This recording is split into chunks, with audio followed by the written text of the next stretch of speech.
Ayuba Gufwan contracted polio when he was 5 years old, and it led to paralysis in both legs. Like other polio survivors, he struggled but eventually became a lawyer.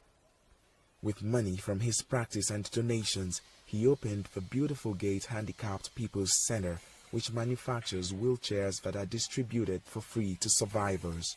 Our desire was basically to bridge the gap between polio eradication and the rehabilitation of polio survivors.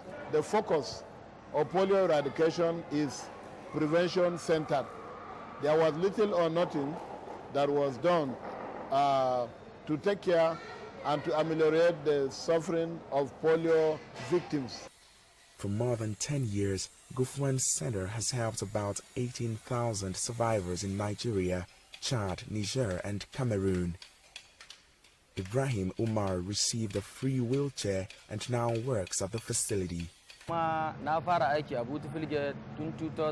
started working here in 2016. Before then, I had no prior experience or training, but I've been getting a lot of help from them. Nigeria has not recorded a single case of polio in 3 years, a major improvement since 2012 when the African nation accounted for more than half of the world's infection. But the Abuja-based disability rights advocacy group DRAC says 40% of Nigeria's 27 million disabled people are polio survivors.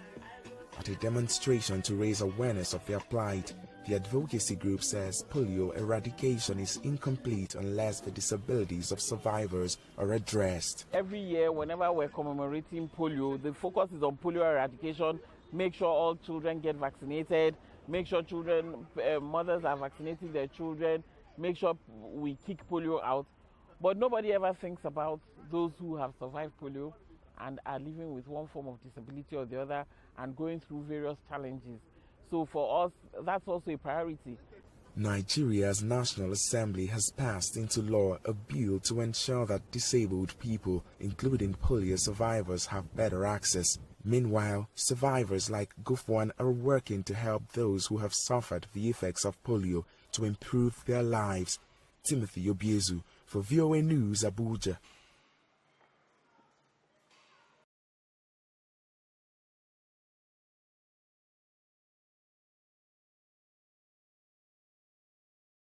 Yeah, Etling tries a little bit of a jump kick himself, misses. And MMA fighter Erion Zekthi believes mixed martial arts fighting is attracting better talent, and that makes better entertainment for the viewer. You are seeing the evolution of martial arts to the point where there's nothing hidden. Only the real techniques, only the things that work will be shown, and it's the best fighters you'll ever see in human history ever, today. The Albanian-born 26-year-old is now an American who fell in love with MMA at 19 when he was dealing with the loss of his mother to cancer. A friend suggested Zekthi try mixed martial arts to help cope. A buddy of mine could see that I was a little depressed and could see that I needed an outlet, so he invited me to his jiu-jitsu gym at the time, and ever since then, ever since the first day, I just loved the sport, and now here we are, you know what I mean, a professional fighter.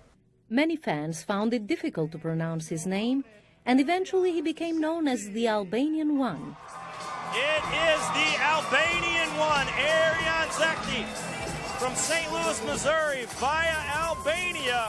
I only am the Albanian One because when I was in the gym and things like that, people had a hard time saying my name.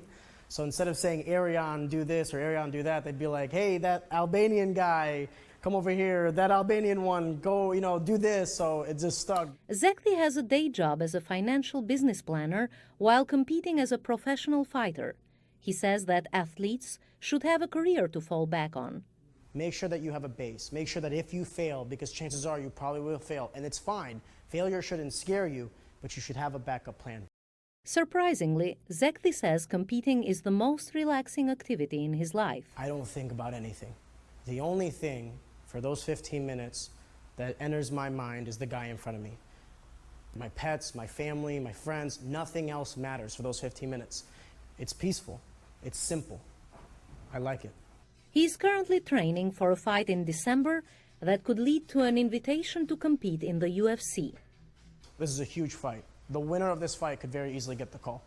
And from there, I'm going to be the UFC champion. There's no other reason to do this.